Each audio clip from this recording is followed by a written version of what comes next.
Let's start with misconceptions. There are a lot of misconceptions about pregnancy centers, pregnancy care centers. What are some of those misconceptions? Oh, that is a very good question. Yeah, so pregnancy help organizations have been around for more than 50 years. And what they do provide is care and resources for pregnant women who may be facing a difficult decision. It's unexpected. She just needs some support, maybe some medical care, so an ultrasound and things like that. Unfortunately, for some, they really don't like pregnancy centers because they do not provide abortion.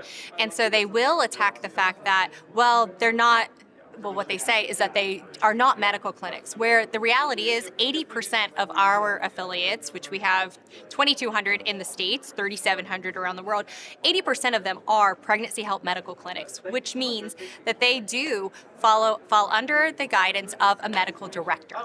And so that is a claim that you will hear quite often, is that they are fake clinics, where the reality is actually quite the opposite. There are some pregnancy resource centers that are not medical.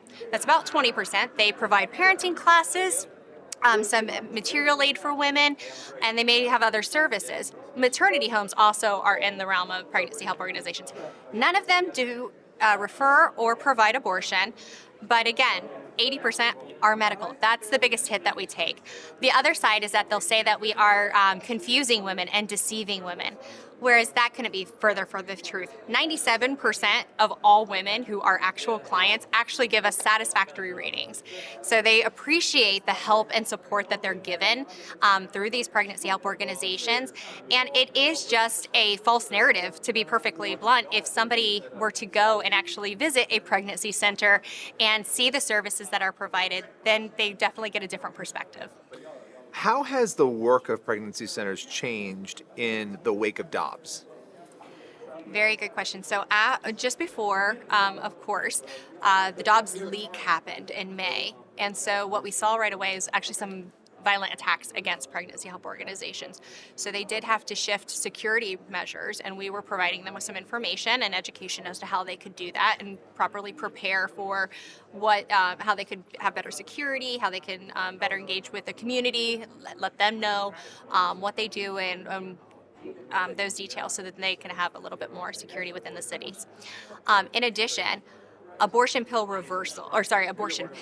has taken off, specifically over the past 5 years, because during COVID, they suspended health and safety regulations that then allowed the abortion pill to be sent via mail. It is noted that more than about 2 out of every 3 abortions are now through the abortion pill. So pregnancy centers, for what that means for them, is that their window of helping women is actually shrinking, because when a woman can get an abortion pill through the mail with no medical oversight or anything like that, their messaging and ability to reach her is shortened. They have to get to her before she makes that choice.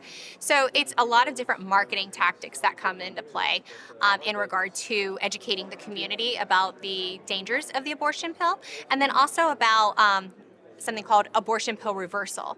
So the abortion pill is actually 2 parts. There's 2 different pills. If after taking that first pill, the woman regrets that choice, she has a chance to reverse that decision. 2 out of 3 times it works, which is fantastic. She can call the Abortion Pill Rescue Network helpline and be connected to a local medical professional to help her through this. So it's a lot of education for pregnancy centers from that standpoint as well. But outside of the reaching women sooner and kind of beefing up security around the Dobbs era, much of the work is the same. They're there to receive these women, provide them with the care and help they need and encouragement when making this choice for their lives, and then walking alongside them through their pregnancy.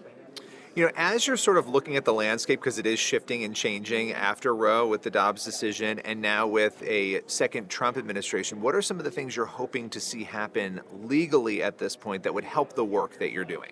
So we've already seen a lot of things move very quickly with the new administration taking in place. And most recently, what we've been watching very closely is the Trump administration has actually called for a study to be done on the safety of mifepristone, the abortion pill. So we are watching that very closely because what we hope will come from that is when the study comes out and is reported on, we're hoping that common sense health and safety measures be placed back in protection of women so that no woman is hurt or fewer women are harmed from this. So that is step one that we really hope to see. From there, we do hope that we are able to get more information in front of people. Right now, we are unfortunately censored on Google. We cannot tell anybody about abortion pill reversal through ads. Organically, it is there, but we haven't been able to actually advertise it since 2021. And so that's something that we're hoping the censorship dies down more and more, and that we're able to actually communicate the work that we do a little bit more readily.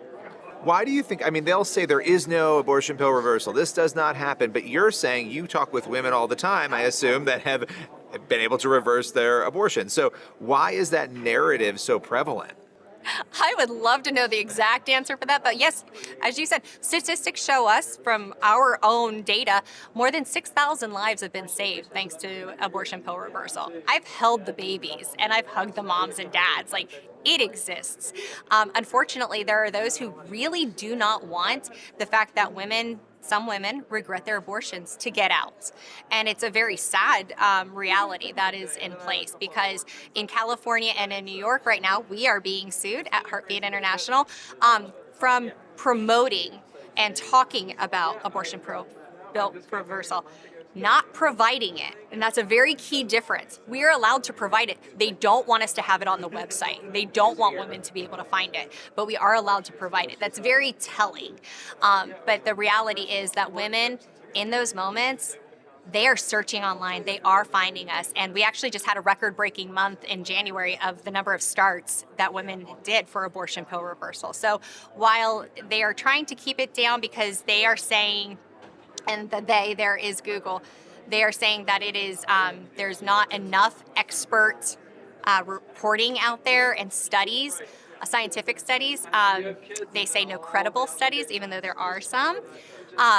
They deem it misinformation, therefore they won't post it. So we are continuing to fight that because we do know of some studies in the works, and we have the stories from the mothers, very brave mothers who are very excited about the lives that they have with them and their children, and they become advocates for abortion pill reversal and tell their stories very loudly. So we're going to continue to do that too, as long as we can. Well, thank you so much for your time. I really appreciate it. Oh, thank you so much, Bill.